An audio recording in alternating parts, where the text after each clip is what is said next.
ये भारत के सबसे बड़े कैंसर सर्जन है। भारत में इनसे ज्यादा सर्जरी किसी ने नहीं की, जितना कैंसर को इन्होंने देखा है। अभी एक पॉडकास्ट में एक एंकर ने पूछा, कैंसर दिखता कैसा है, कैंसर दिखता कैसा है? तो डॉक्टर साहब ने बड़ा डिटेल में समझाया। कैंसर बाजार में बिकता है और हम खरीदार हैं। हर इंसान कैंसर खरीद के घर ला रहा है और फिर पूछता है मुझे क्यों हो गया। मैं उनकी बात अभी हटा दे रहा हूं, तंबाकू और शराब कैटेगरी को, उनको तो पता है। मैं उनकी बातें हटा दे रहा हूं। जितनी processed and ultra processed food आप ला रहे हैं, मतलब खाने में जो मिलावट, एडल्ट्रेशन, प्रोसेसिंग, मतलब रिफाइंड करना और उससे चोकर निकाल देना आटे से, इस तरह से बहुत सारी चीजें करना, मसाले का पाउडर लाना जिसमें इथिलीन ऑक्साइड गैस डाल दी गई, इस तरह से करते हो जितनी चीजें आप घर लेके आ रहे हैं। प्लास्टिक का बेतरतीब इस्तेमाल, प्रकृति से दूर आप चले गए। क्षिति, जल, पावक, गगन, समीरा, 5 तत्व हैं। 5 एलिमेंट्स में दिल्ली एनसीआर वाले सोच लें कि 5 एलिमेंट्स में कौन सा एलिमेंट आपके लिए शुद्ध बचा है, उससे दूर चले गए। तो आपकी बॉडी डिफेंसिव मैकेनिज्म कैसे तैयार रखे कैंसर के अगेंस्ट? कैंसर तो हर दिन डेवलप होगा आपके शरीर में, लेकिन बॉडी का डिफेंस सिस्टम उसको मार रहा था। अब आपने डिफेंस सिस्टम को भी खराब कर दिया।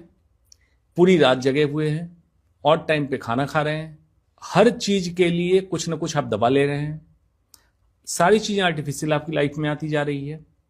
ये सबका मिला जुला असर ये हुआ कि चारों तरफ हम कार्सिनोजेन से घिर गए।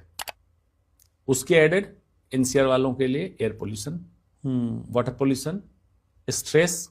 मैं भी 3-4 दिन बाहर से लौट के आया था, तो जब मैं एयरपोर्ट से इधर आ रहा था तो भूल गया था दिल्ली की सड़कों को। तो मुझे सडनली रियलाइज हुआ कि लोग इतने तनाव में क्यों हैं। हर इंसान तनाव में है दिल्ली की सड़कों पे। मैं ये सोचता हूं कि अगर हर इंसान तनाव में है तो खुश कौन है? और ये लोग किस लिए तनाव में है अगर खुश नहीं हो रहे हैं तो? क्योंकि अभी भी थोड़े से दूर चले जाएं आप दिल्ली से बाहर, तो वहां लोग शांत है।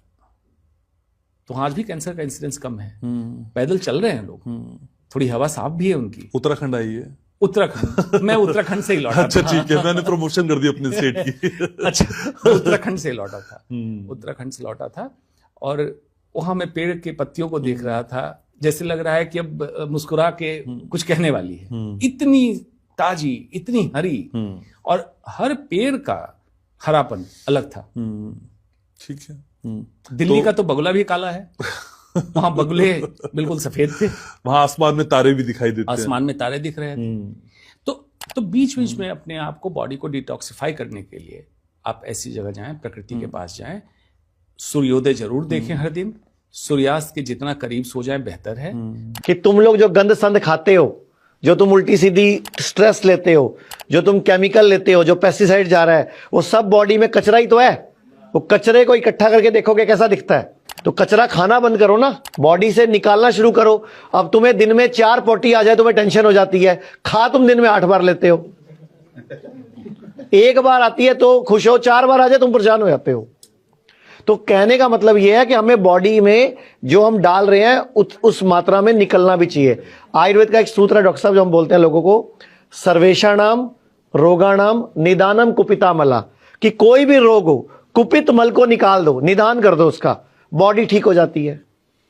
इसका थोड़ा एक्सटेंशन समझ लो। आचार्य जी ने जो बोला, एंट्री पोर्टल इंसान को एक दिया गया, मतलब जहां से अंदर चीजें ले आते, मुंह एक दिया गया आपको।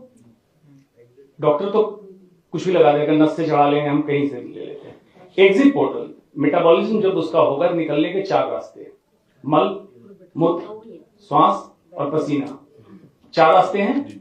आज तेज श्वास किसकी चलती है? योग प्राणायाम अगर नहीं करोगे तो नहीं है। लोग झुक के बैठे हैं, लंग कैपेसिटी कम हो रही है। पसीने कितने को आते हैं, कंडीशन में बैठे हैं, डिटॉक्सिफिकेशन। तो 2 रास्ते तो पूरी तरह बंद। और जो आचार्य ने कहा कि टट्टी भी एक बार आ जाए तो बहुत, नहीं तो नहीं है। यूनाइटेड किंगडम में स्टडी की गई कि लोग 1 हफ्ते का न्यूज़पेपर लेके संडे को टॉयलेट पे बैठते हैं 4 घंटे। बाप रे। हम भारत भी उसी तरफ बढ़ रहे हैं, जबकि हमारे पौराणिक, ज्यादा पुरानी 30-40 साल पहले की बात है, लोग कहते थे मैदान जा रहे हैं सुबह और शाम, मतलब ये तय था। इसको धीरे धीरे अर्बनाइज किया गया और बीमारियों को घर बसा दिया गया घर के अंदर। उसी को ठीक करना और कुछ नहीं है।